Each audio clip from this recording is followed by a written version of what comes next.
All right. Hello, everybody. Welcome to the All Things Gratitude podcast. I'm your host, Nick Dorsey, and I'm excited today. Episode number, I believe we're on 2, 4, 6, 8, 9. So this is exciting for us. Exciting to have on. We have the founder of Zero In. He's a consultant, he's a speaker, and this is the best thing that's going to put a smile on his face. He is now a best-selling author off of Amazon with the book, The Zero In Formula. Welcome to the show, Dennis Geelen. Yay! All right. Thanks for having me, Nick. Great to be here. Yeah. God, this is exciting to have you on, man. We've gone back on LinkedIn. I think we met in December, January. We did a call then before all this craziness hit in the world, and I thought we had a really good conversation. We're kind of in the same industry, and I kind of wanted to do some consulting at some time, and your company's about consulting. So I thought it was a really good connection, very good conversation. So Dennis, before we get started, just tell everybody what you do, what your company's about, and tell us about this book. I mean, best-selling author on Amazon. How's that feel, man? It's got a nice ring to it, let me tell you. Yeah. So Zero In, I started the company about 2 years ago. In fact, I think my 2-year anniversary just happened. But it's really, I'm on a mission to help as many companies be more customer-centric and innovative. I believe that those are the two things that every business, doesn't matter what industry you're in, whether you're government, nonprofit, a church, a startup, a large organization, doesn't matter. You need to be customer-centric and innovative in order to thrive long-term. So I work with businesses, companies, organizations, helping them instill more and better strategies and tools so that they can be more customer-centric and create this culture of innovation within their workplace. Awesome, man. That's great. So with all that going on, how's your book tie into your company, tie into what you're trying to do personally? And you have some things tied into your website that go with the book. So just tell people about it and what brought you to writing a book. I mean, that's a big step for somebody. Yeah, it's a great question. Several things. This is going to be a long answer. So yeah, no problem. We got time. Right off the bat, I think I said my mission is to help as many businesses as possible. So when I started my consulting company, first of all, that was brand new. I had never started anything from scratch before. So I had a lot to learn. I had to learn networking and marketing and sales and building up a brand. Once I started getting clients, okay, that was a little easier. Now I knew what I was doing, but building something from scratch was crazy. But once I got into that rhythm and I was working with more and more businesses in different industries, I thought, oh, this is great, it's working. But this was pre-COVID days. So everything I was doing was on site. I was doing workshops where I would rent conference spaces. I was working directly with companies where I would go to their office space. So I was really geographically tied in. But my mission, like I said, was I want to help as many businesses as possible.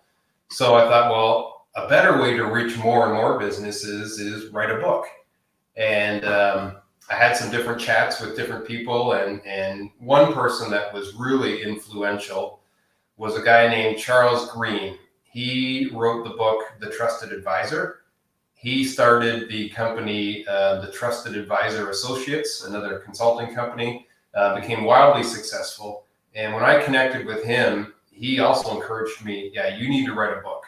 What you do would play really well in a book format. And he said, once he released his book, that's when things kind of took off for him and really encouraged me and mentored me along the way as well. So long answer to your question, but the Zero In formula, the book, is actually the formula that I use when I'm working with businesses.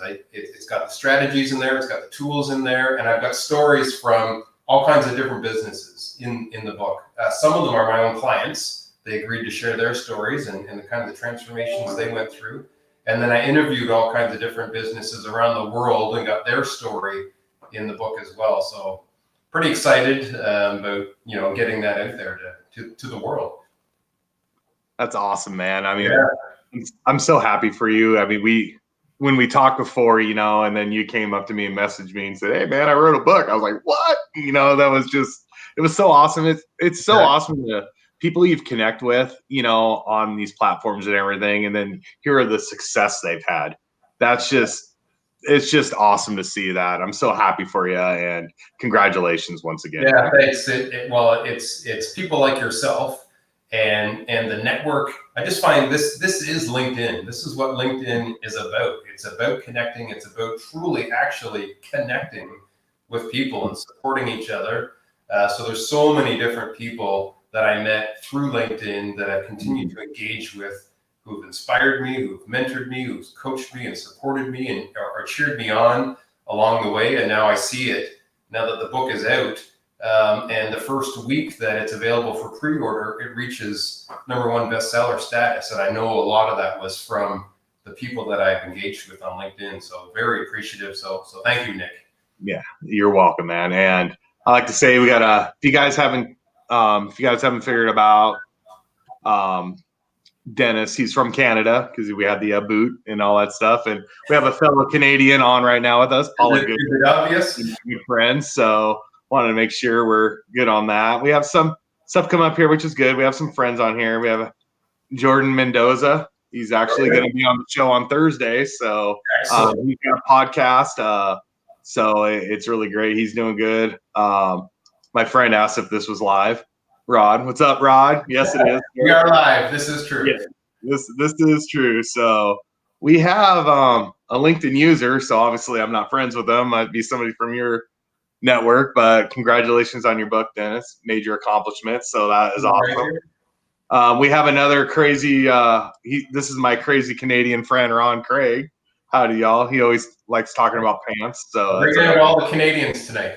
Yep. And Paula's saying whoop whoop. So this is some good stuff going on. So what we got here? It's great to celebrate great minds like Dennis. Yes, it is. Absolutely. This is what this podcast is kind of all about, just gratitude, enjoying good stories, enjoying people's journeys, because you never know, one journey, something you say can just change somebody else's life. And that's all we need to do is we just a couple little things and we can do that. That is just, for me, is just outstanding. So we talked about a little bit in the, as I call the green room. Let people know, I mean, your company, you're not only just based in Canada, since we can do all this stuff, you can go pretty much worldwide if you need to help companies out. So, so I thought that was really cool. I mean, that's awesome because, some people just try to geographically be stuck in their own little region or something, but man, you have the capability of reaching out. So, I mean, that's just really awesome. So I'm happy for you. I mean, you can see I'm excited for you. It's just amazing. So get that smile off your face. Yeah, no, with the video now, it's everybody's doing it. Getting more comfortable with it.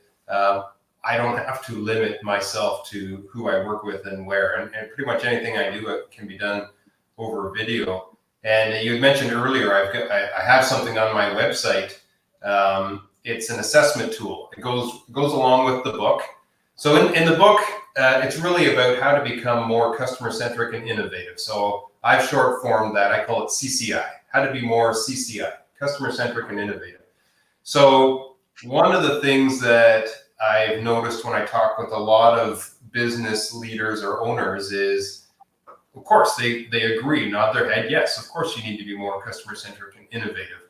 But what I find is, in a lot of cases, those are buzzwords, right? You have a good idea once, there, you're innovative. You know your customer by name and you shake his hand, therefore, yes, I'm customer centric. Not really. That's not a foundation to build your company on. So I created this assessment tool where it's on my website, zero-in.ca, and any business can go there. And I'm seeing this. Businesses from all different countries are coming to the website. There, you see it on there. And they take the assessment tool, and they can self-assess how customer-centric and how innovative are they right now. And then it gives them all kinds of tools and tactics on where they can improve, where they're doing well. And it just gives them a bit of a starting point to say, okay, yes, I'm doing okay in these areas, but I do need to implement some better strategies or tools here to move the needle. So I find that it plays really well with the book. And again, anybody can go onto the website and fill that out. So it doesn't matter where you are, what country. So if you guys saw my post this morning promoting this podcast, you can go on there, the link to Amazon to find his books right there. So go check it out. Check out his book. It's well done. So yeah, the book right now, it's in pre-order. So I've got the price way down during pre-order status. You can get it for $2.99 US, the ebook, up until September 14th is when it officially launches. So after that, it goes up to $9.99 for the ebook, and then the paperback will be out on the 14th. And then I've got a professional voice actor recording the audiobook right now as well. So it'll be probably a few weeks after, but that one's pretty cool. I know a lot of people are preferring audiobook nowadays. So. Yeah. And that's something where I got to do with this podcast is make it audio too. So people, you don't have to sit here and watch video, but man, looking at the comments here, we get some great live comments. So that makes it a lot of fun too. Yeah, so, sure. But no, audio is the way to go. People can listen in their car. They can listen while they're working out. It makes it great. So that's awesome, man. So on a serious note here, we talked about this a little bit before was, I asked you how business went, how you survived through COVID, and a lot of businesses, in the end of March, April, and May, man, it was tough, and some of my friends who own businesses, were there was really nothing going in the business. So they had to find another out. They had to find another way to, expand maybe their business, so let us know what you did during that time and how you got back and how businesses now are actually reacting to your work and how you're helping them out now. Maybe has it changed since pre-COVID, or are you basically doing the same? Yeah, so I should start by saying before COVID hit, so January, February, just that early bit of March, that was the best 3-month stretch that Zero In had seen. So I was very blessed. I'd done more business and brought in more revenue in those couple months than I did, for most of 2019. Business was really picking up and I was doing well. So I was very blessed. When COVID hit, I was in an okay situation financially just because I had done such a great first quarter. Part of me feels guilty saying that, I know a lot of people were heavily impacted, and here I am feeling blessed. But my wife and I reflected on that a lot. We are very lucky. She was able to work from home. I was able to now take that extra time and continue finishing my book. But yeah, everything was pretty much put on hold. All the consulting work that I was doing at the time was put on pause. I had work lined up for months after that. All that canceled. We'll have to talk about that later in the year. We'll see what happens with COVID was the response, right? But I was looking at, wow, this is going to be an amazing 2020 to suddenly, how long is this COVID thing going to last? Can I make it through? But luckily, as we were talking in the green room right before this, things have started to pick back up again. Once I hit back into June, July, the consulting picked back up. I think companies started to realize, we can still operate. We just need to think differently. We need to do a little differently. And the consulting that I provide plays perfectly with that. How do you pivot? How do you understand your customers a little better and be more innovative? Hey, that's what I do. Mm-hmm. So now I'm back working with more and more companies. They're taking the assessment. They're really interested in the book, and things are really starting to pick back up for me again. But I can't stress enough, I feel very lucky and blessed and even guilty at times that I was one of those lucky ones, because I know so many people were negatively impacted. So coming out of COVID, I mean, it's still here, but coming into maybe how people are viewing it as the new world, have you had to change any of the ways you're doing things, or are you back to the same way you did it before? I mean, is there is there a big structure with your company? How do you see it going a little different direction, or do you think what you do is just going to continue to be the same? Big change. One of the things COVID caused me to do was sit back and say, my previous business model, even though I was just had the best quarter of my life with zero in, is that still a sustainable business model? Knowing that something like this could come along, my business model was face-to-face, trade my time for money, right? I was a consultant, and I primarily worked with companies in my geographic area. I would go on site with them, or I would do public workshops where I would, rent a conference space and sell tickets and do a big workshop. Well, that doesn't work during COVID, right? That's non-existent. So being physically there, no, I can't do that. Now I'm starting to do it a little bit with restrictions and masks, but obviously not for the first few months of COVID. That wasn't viable at all. Doing in-person workshops where in a big conference space, that doesn't work. And then obviously always having to be there with my client, trading my time for money doesn't work if I can't be there. So I really had to sit back and say, what are some different ways that I can be more customer-centric and innovative to get my message out, to get my tools, my strategies out. So one is the book, right? I write it once, can sell it to as many companies as I want. The assessment tool, I've now got a premium version of it. So if you just want to take the assessment and see where you're at, that's free. But if you want to get a lot more insights into what could you be doing, what are some strategies and stuff that you could implement based on your assessment results, I've got a premium version of that that's on my website. Anybody can take that. Anybody can get those insights. Again, I build it once. Anybody can use it. And the other thing I've done is when I first started Zero In, I created a board game. It was a board game I would bring with me. I would play it with companies, and it taught them how to be more innovative, and it helped them come up with a bunch of innovative ideas. It was an innovation board game. Well, again, I can't play that with companies during COVID. Yeah. So right now I'm working to have that turned into an online game where companies can subscribe, pay for a subscription, and play the game anytime they want. They can play it from home as a group. They just log into the game and play it. So that one is in development right now. Got a few pilots happening with it. But so those are some major changes it made for me and my business. I had to take my own advice and how do I be more customer centric and innovative with Zero In.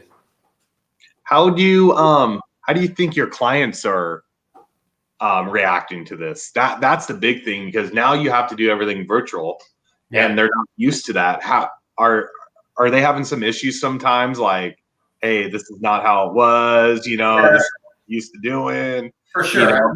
When you think of a workshop, a lot of stuff I did before was workshops. Mm-hmm. There's an energy in the room, right? When you get a group of people in a room for a workshop, you're splitting up into groups, you're brainstorming, you're doing stuff on sticky notes and whiteboards, and it's all these collaborative discussions. Sure, you can kind of do some of that over Zoom or with Mural or other tools. It's not the same, right? The energy is not there. It's not, you can't recreate and bottle that feeling of an in-person workshop where you roll up your sleeves and everybody just digs in and you learn together and you collaborate. So yeah, that's definitely been noticed. I've had more and more practice of doing it now with different companies, but it's still not the same, right? So I would say that's the biggest thing my customers have noticed.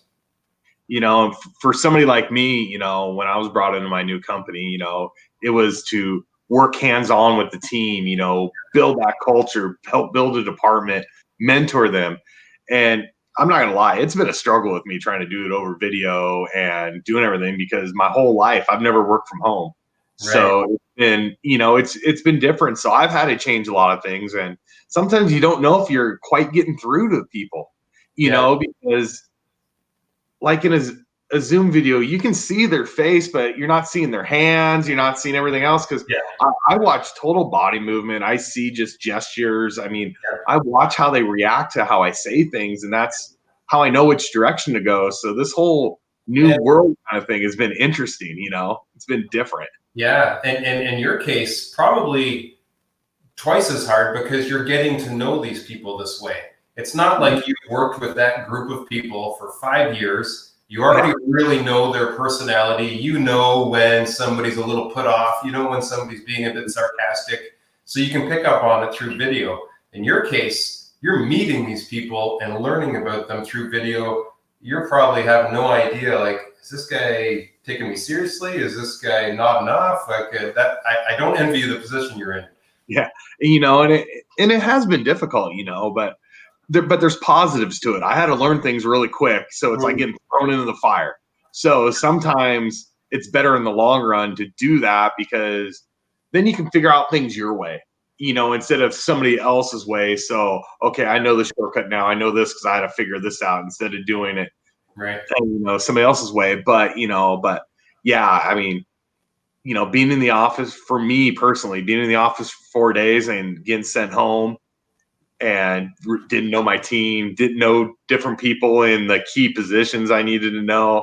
I had to go through, just all our work portals just to figure out who was who and who I need to be contacting. And, I mean, yeah, it was it was so weird. I don't know. That's the proverbial saying of trying to drink water through a fire hose, right? You have all that new stuff coming at you. And I'm not here trying to complain about it or anything. Trust me, because I'm very fortunate the position I'm in. There's a lot of people that, aren't. So I'm very grateful for all that. But man, it's just, I just hope we don't have to go through stuff like this again, all this stuff, is the world going to go back to the way it was? Who knows? I mean, in the United States, things pass and you just go right back to how it was, and it is what it is, Yeah, but who knows this way if it's going to be that way. So my biggest hope is that we all learn something from this, right? What wasn't working before that we don't want to go back to? And what are some new things that we say, hey, since we've been forced to stay at home, be more with our family, have, more connection with people, what can we take with that back into the new normal when things do kind of go back to in person? Yeah. Hopefully we all transform a little through this. It's going to be interesting for companies too, because you have companies like Microsoft and Google who they really stress their employee engagement. They built these big headquarters for that with basketball courts, with ping pong tables and all this stuff. They dump millions into their buildings. And what are they going to do now? They're going to tell people you can work from home now, and kind of, I won't say waste that money, but they're going to have a building sitting there, and it's not going to, it's going to be collecting dust almost. Yeah, I wonder if we're going to see a big transition of workers who would typically live in an urban center because they work there. Mm-hmm. Right? Now, if they don't have to work there, if the company has decided, hey, this working from home thing is working, you can work from wherever you want, are a bunch of those people going to decide to leave the city, maybe, go on the outskirts where real estate's cheaper, where cost of living is cheaper? They still get the same salary because they still work for that same company. But are we going to see a bit of a migration of people who maybe don't enjoy the city life, but just live there because it's close to work? I don't know. Maybe some urban sprawl is going to happen. We'll see. And a lot of that too, you bring up a great point about that now, is public transportation almost going to go away if more people are working from home. Right. How is that going to affect the roads with traffic? I mean, and then I was talking to my team about this. I don't know officially what we're doing for our corporate headquarters, but we already had a remote day built into the schedule before all this happened. We're talking about maybe doing 2 or 3 remote days a week, having the team come in 1 or 2 days a week, and picking a day where everybody has to be there to have like our team day, and just trying to make it, if that's better for them, then you know, you want to make them happy, you know, so yeah, we'll see. I would imagine that we're all human beings. We're all we all have our comfort zones. We're creatures of habit. Mm-hmm. We've been now in this situation long enough that this has become the new habit. Yes, right? absolutely. You get used to working from home. You get used to that routine. Hey, I can now do this errand. I can now drop the kids off here, whatever. I couldn't do that before. Wow, this is really convenient. And I'm getting my work done. I mean, that's obviously the big thing. As long as you're performing and the company is performing, great. So if this works better for the employees, if they're used to it now, should this become the new way of doing work? And I would imagine a lot of companies are going to find out, yeah, it is. Mm-hmm. I agree. You know, like my company, we have about 2,500 or 3,000 people working from home now out of 8,100, close to 9,000, somewhere around there. We've hired a lot lately. So don't know the exact number, but like you said, it's been 6 months now. Yeah. So we're past the, okay, this and that. It's a routine now. Yeah. So, but then I'm hearing some of the team members, they're happy at home. They want to be at home. They want to work from home. They love it. Other ones are like, you know, it's kind of depressing. I mean, we liked it at first, but we miss all our coworkers. We miss that fun in the office. You know, we miss going out to lunches together. We miss this. So, I mean, it goes a lot both ways, you know, and I feel bad for people on both ends of it, you know, because like me, I felt like, I'm not saying I got there, but I felt like a little bit depressed at sometimes because I'm such a people person. It was hard. I'm just like, I like to get up, walk around the corporate headquarters, go talk to multiple people, you know, work with different departments and actually go see them and ask them how things are going. You know, what can we do to help today? You know, just stuff like that. And it's just kind of like, now I got to go on somebody's calendar and see if they got free time to talk to me, you know, like for a 5-minute conversation. It's just the first thing that I really noticed was this split. Yeah, there's two factions of people, probably introverts and extroverts, right? Absolutely. Introverts were like, oh, this is heaven on earth. I get to stay home. I don't have to be around people and I get to get my work done. Awesome. Love it. And then you have the extroverts that are like, oh my God, I need people. That's where I get my energy and I haven't been able to be around the people at the office and this is killing me, right? So you saw that huge divide of the people that were thriving from working at home and the people that were just, you know, it's probably affecting their emotions and mentally. It's just like, I need to be around people and that's what I thrive on. So, you definitely saw that pretty quickly once the COVID hit. You know, it was interesting because people always say that there's more distractions at home when you work from home. In the office, there's more distractions for me at home. Right. And it's weird because it's just my wife. It's just me and my wife and a couple dogs, you know, so it's nothing crazy, but there's TVs everywhere, even though we have TVs in the office, but there's just TVs everywhere or questions being asked every once in a while or me thinking about, oh, I got to go do this or I got to go do that while I'm here. I got 10 minutes. I can go do that, you know, and there's just too much there. When I'm in the office, it's like, yeah, there's other people to talk to or anything, but usually when we're talking, it's work related. So something is getting done or, you know, it's really quickly then back to what you need to do. So it's been interesting, you know, but I think it's good. It's made me more well-rounded, and that's the way I'm looking at this. It's helping me grow personally and professionally on that aspect. So, and I think that's the attitude we have to have when we go through something major like this is how am I growing and learning as a person? Mm-hmm. Absolutely. So I guess it's something else you can mark on your resume. You can work from home. We're remote. Done that. Yeah. Yeah, exactly. So I'm going to go through some of the comments here because Dennis, I don't know. I mean, you follow some of my stuff. Yeah. We got. And there's just some crazy comments coming up here. So, okay. So Ron Craig always talks about wearing pants. This is a long story. It goes back. So, people have been blowing this up going through on here. So I'm going to look at some of these because there's been some great, Paula's talking about laughing her pants off. I mean, it's just related to me. It's just weird. So, no, people talk about this, and I brought this one up. This is true. The Zoom effect has a great impact. It has, because when I first started working from home, I was on 7 or 8 Zoom calls a day because people didn't know how to react to this, and then they're expecting you to get your work done. Yeah. And it's like, how? I'm not going to work all night. I want to separate work and life too. I enjoy my wife. I like coming home and having conversations with her. I don't want to work all night. And I know sometimes you give more hours on certain times. I get that, but you shouldn't have to do it all the time. Now, people who own their own business, different story. Sometimes, if it's just you or a handful of employees, I get that. But when you work for a big corporation, they shouldn't have to expect that out of you, especially now, because this COVID and Zoom thing and Zoom fatigue. That's what I've been hearing a lot. I wonder if there's even more prevalence of people expecting it of themselves, not necessarily the business expecting it of you, but hey, I'm at home. It's easy for me to just keep going. I don't have to stop, get in my car and drive. I can just work on this report a little longer. I can just take that extra call.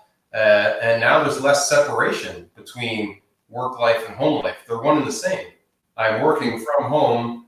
I'll just keep working. I'm at home, right? So I wonder if there's a lot of temptation and expectation that people are putting on themselves just due to this, work from home mentality. I know it's been a while when I'm getting tired of being at home. There you go. True. And that's the thing. I was kind of making a joke with some of the people on a call one day. I'm like, you know what? Now they know we can work from home, so we can't even go out on an L&I. They'll just tell us to put our laptop on our laps if we get hurt. So there's no time to go away. So I was like, dang. Unless you break your fingers, you can't type, right? Exactly. But then they'll give you a microphone because, they have those programs where you can talk into it. So there's always a way, right? Speech to text. They'll find a way to make you work. There you go. So no, it's been great. So okay. So now my buddy Rodney lives up in the Seattle area. He used to live by where I lived, and he's talking about now he can get around Seattle in half the time. And he's, I've heard that from a lot of people, and he's absolutely correct, because there would be times where I used to live, if I had to drive into Seattle, it'd sometimes take me 2.5 hours, and I was only like 30 miles away. And because Seattle, if you've never been there, it's the worst infrastructure for freeways known to mankind. When you're going through downtown Seattle, it goes from 5 lanes down to 2. It's just the most ridiculous thing ever. And they have exits on both sides of the freeway, so people are just trying to cut across, and it is horrible. My buddy Damon on here will agree with me. Rod will agree with me. You're giving me road rage just thinking of it. It's just dumb. And then I come down here to Phoenix, and it's big loops around the city, and they did the freeway structure around the city, so you dump into the city. So it's like 5-6 lanes going all the way around this thing. So now I go 30 miles in about 25, 30 minutes. So it's been fantastic. I'm like, I love this. So are you right in Phoenix then? No, I'm about 30 miles south. I'm in a city called Queen Creek. I'm on one of those outskirts like you were talking about. So houses for cheaper down here, you get more bang for the buck, bigger lots. But yeah, the longest part of my drive is getting to the freeway. And then once we get on the freeway, it's pretty much 20 miles of flat. It's just flat. Your office is in Phoenix? It's in Tempe, which is right next to Phoenix. Okay. Yeah. So, there you go. You fit that mold of the, live here. I do go to the office now. I've been going to the office now for about a month and a half. Okay. But out of 1,500 people in our main office, there's only 25 people in there. So it's a ghost town. Yeah. But it's still nice because I can go in, not a lot of distractions, and I can get a lot done when I'm in there. And every once in a while, one of my team members will come in. And then when we do, we can sit down. It's just great one-on-one with them, and we can just get a lot of stuff knocked out. So, every once in a while I'll have one come in because, like I was telling you earlier in the green room and now on the show here, was I've only been around my team for 4 days in person, and I really didn't get to introduce to them because I was just flying all over with the director and the vice president and all that stuff, just trying to figure out the building, number one, and I had to figure out walking from the main door to where my desk was. I mean, that was an accomplishment because the building's huge. So, so it was like, hey, um, so I've been going back in. It's been nice. I've been utilizing the tools that are in there, so it helps me out a lot more. But I'm one of those. I wanted to live. My family's all down here too, and that was one of the big reasons we moved down here was to be around my family and have a lot more of that. So it's been a blessing, and yeah. Like I said, I was worried about COVID right before because my position was brand new. COVID hit, they sent us home, and I was stressed out because I'm like, they can eliminate my position easily because they never had it before and they made it without it. So I was just very blessed, where we're sitting right now. So, well, like the podcast title says, we have lots to be grateful for. So all things gratitude.